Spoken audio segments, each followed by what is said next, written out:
both of you guys set the perspective, right? I think so. One of the biggest challenges in front of traditional companies, traditional fast-moving goods companies per se, is, as Amit was pointing out, how to get the maximum bang for the buck. And one of the last slides that Stanley was presenting, return on marketing investment is the mantra as far as we are concerned. Yeah. So obviously, gone are the days when you used to have huge advertising and production budgets. Yeah, maybe in the era of DD and all, or just after DD and all, where you could make a 30-second ad, or you could make a 40-second ad, and then splurge GRPs after GRPs on it, yeah, and hope to catch at least some consumers, out of whom some consumers would go out and try your product, and maybe then some of them would buy it again. So I think those days are completely long gone by, 100%. That goes without saying. I think the way we have sort of approached it, or the way we are approaching it as a company, is to just going back to the basics. As far as crafting marketing programs are concerned, there are just three fundamental principles that we follow. And we follow them across all channels and not just for social media. The first thing we do, or the first thing that we are getting all the brand managers to do now more carefully, is to get their job to be done right, absolutely right. What is the job to be done with your marketing program? If you are, let's say you're launching a product, or you're relaunching a product, or you're just changing your advertising campaign, what's the job to be done with this particular campaign? You nail that down right. So just give you an example. So your job to be done, for example, could be that you want to launch a Vaseline body lotion. Yeah, that's the job to be done with this campaign. I want to launch a Vaseline body lotion, and I want to create some awareness of Vaseline body lotion, hoping that some people will then try out my product. So this could be one of the job to be done definitions.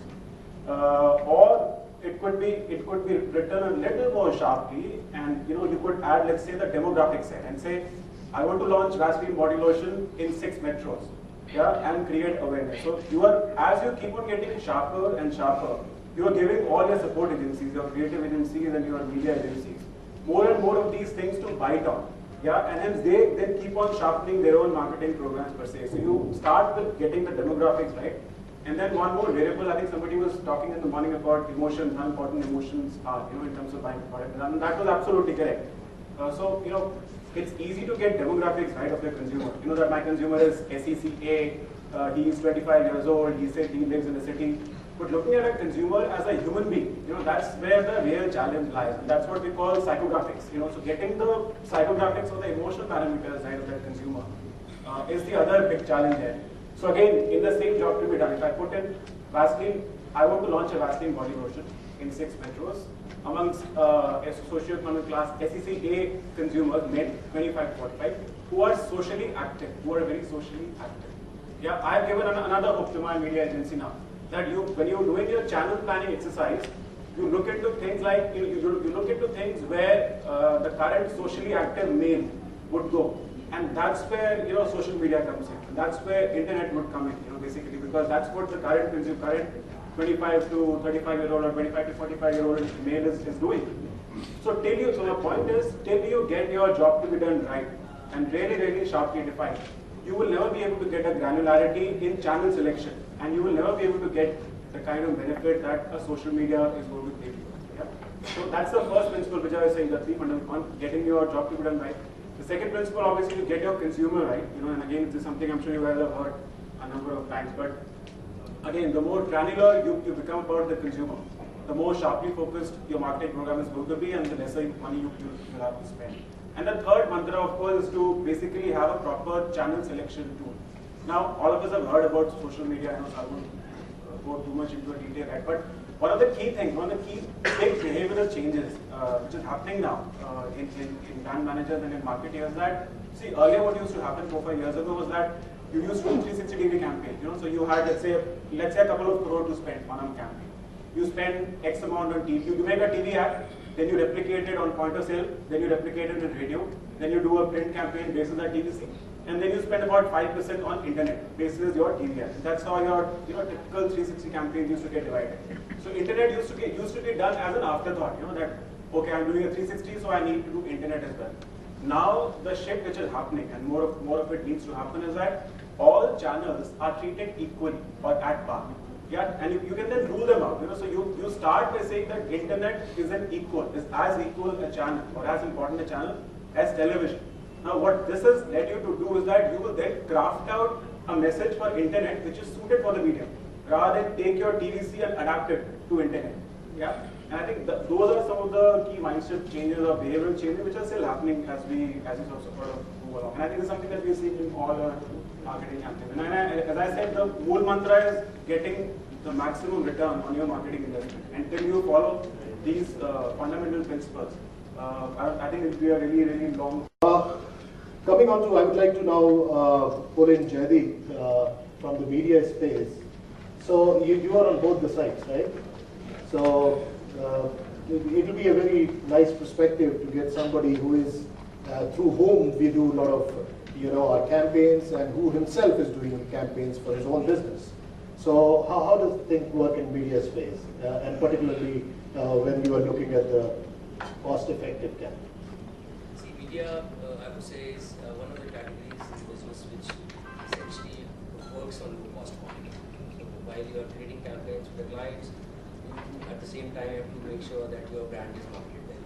So that can 90% of the media houses try and do that, some achieve the objectives of growth by converging the client's objectives and their objectives in whatever content they produce or whatever initiatives the campaigns they launch. Just to get a little back and just to give you a macro perspective of probably two of the best media houses in the world who've done this very effectively are, and then that will kind of give you a perspective of what I'm trying to say, is Disney and Viacom. If you say Disney is followed three principles which Viacom also has.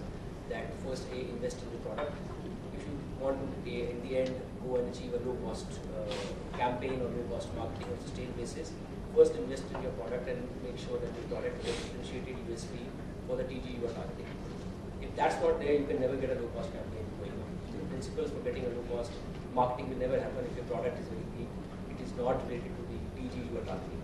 So those two principles is what both these brands have followed across the different channels they have produced or different content initiatives they've done. Disney's taken a route of majorly of merchandising.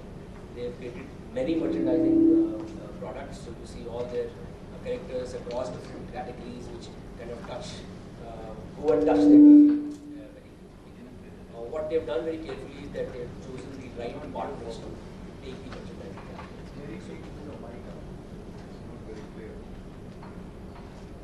So if you take your characters or you take your product in the right merchandising space or right alliances, you will achieve the best low-cost impact. While Viacom, I would say MTV is a brand to see how they achieve almost zero-cost marketing for their brand. So they've also invested in their product, made sure that the channel and the content remains in the music space. They create content which is relevant to the TG they are targeting. So while they were completely probably music in 90s and in the early 90s, the late 90s, they evolved into reality and evolved into other kind of programming to relate to the youth which could find music in a lot of the spaces. And then they extended their product offering into a lot of extensions. So that is to say, events, if I may put it that way. You have VMAs, you have Europe Music Awards, you have MTV Music Awards, Movie Awards. All these awards at the end are doing what? They are doing the brand marketing for MTV. But these functions had also given opportunity for a lot of like-minded brands to kind of touch or create marketing campaigns for them.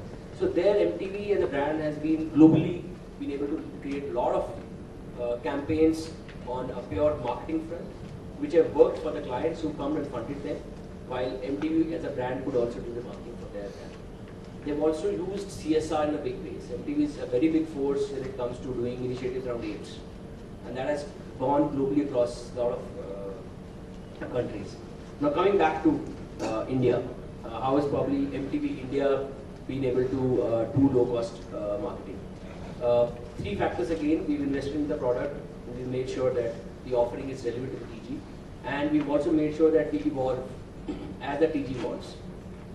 So while we created music or focused on music in 90s, as we created 2000, we created content which was relevant to the youth, which they wanted to see, which was not just music.